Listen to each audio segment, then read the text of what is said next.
भारत का इतिहास सदियों से सैकड़ों साम्राज्यों और महान शासकों का साक्षी रहा है। आज कहानी उस साम्राज्य और शासक की जिसने भारत भूमि को तीसरी बार एकजुट किया।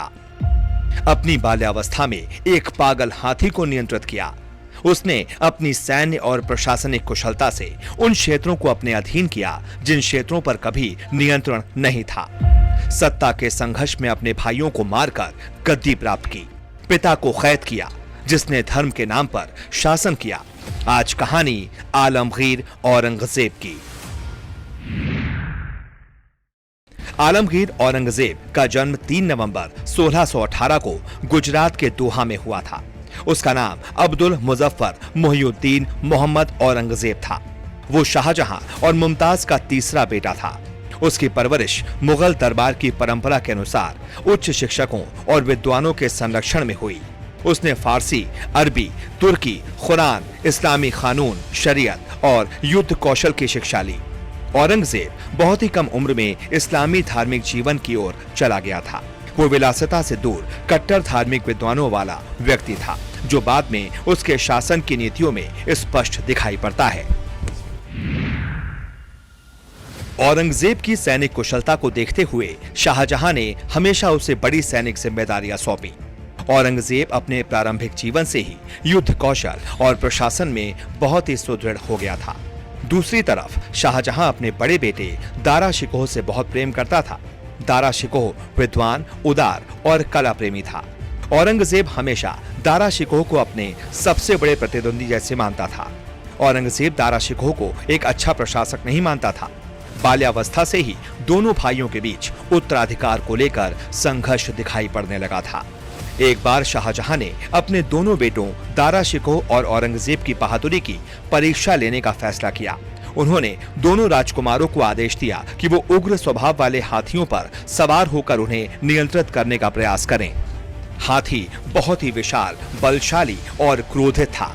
जैसे ही हाथी को मैदान में छोड़ा गया, वातावरण में भय फैल गया। दारा शिकोह इस चुनौती से घबरा गया और पीछे हट गया, लेकिन औरंगजेब ने बिना कोई डर दिखाए हाथी को नियंत्रित करने में सफलता हासिल की। यह साहसी कार्य देखकर शाहजहां बहुत ज्यादा प्रभावित हुए और उसे भविष्य का एक मजबूत शासक मानने लगे। इसी युद्ध कौशल को देखकर शाहजहां ने औरंगजेब को उस क्षेत्र का सूबेदार बनाया जहां पर सदैव विद्रोह की आग धड़कती रहती थी। 1636 में औरंगजेब दक्कन का सूबेदार नियुक्त किया गया। दक्कन क्षेत्र में अहमदनगर, बीजापुर और गोलकुंडा जैसे राज्य आते थे, जो निरंतर मुगल साम्राज्य को चुनौती देते रहते थे। औरंगजेब ने अपने युद्ध और प्रशासनिक कौशल से इस क्षेत्र में मुगल सैन्य प्रभाव को सुदृढ़ किया और कई किलों पर अधिकार किया। ये उसकी सैन्य क्षमता की बड़ी परीक्षा थी, जिसमें वो सफल रहा। इसके बाद उसे गुजरात और मुल्तान का सूबेदार नियुक्त किया गया। वहां भी उसने कानून व्यवस्था और राजस्व व्यवस्था को सुधारने का काम किया। औरंगजेब ने प्रांतीय शासन में रहते हुए खुद को न सिर्फ एक कुशल प्रशासक बल्कि एक सशक्त और धार्मिक व्यक्ति के रूप में भी स्थापित किया। वो शराब, संगीत और भोग विलास से दूर रहता था। अपने शासन में उसने बार बार खुद को इस्लामी शरीयत के अनुसार चलने वाला शासक घोषित किया। शाहजहां के 4 बेटे थे: दारा शिकोह, शुजा, मुराद और औरंगजेब। शाहजहां के बीमार पड़ते ही उत्तराधिकार को लेकर चारों भाइयों में संघर्ष छिड़ गया। दारा शिकोह पिता का प्रिय था, पर औरंगजेब के सामने राजनीतिक रूप से कमजोर सिद्ध हुआ। औरंगजेब ने एक एक कर अपने सभी भाइयों को युद्ध में हरा दिया। दारा को 1659 में बंदी बनाकर सार्वजनिक रूप से अपमानित किया गया और अंततः उसकी हत्या कर दी गई। शाहजहां को आगरा के किले में बंदी बना लिया गया। इस तरह औरंगजेब ने सत्ता प्राप्त की, पर वो रास्ता बहुत क्रूर था। 21 जुलाई 1658 को औरंगजेब ने दिल्ली में गद्दी संभाली और आलमगीर की उपाधि धारण की।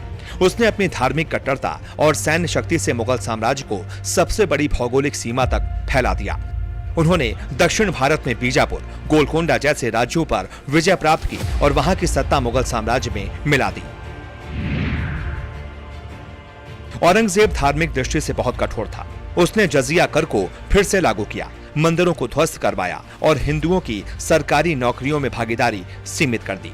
इसके विरोध में अनेक हिंदू राजाओं और संतों ने विद्रोह किया, जिनमें शिवाजी, गुरु तेग बहादुर और महाराजा छत्रसाल प्रमुख थे।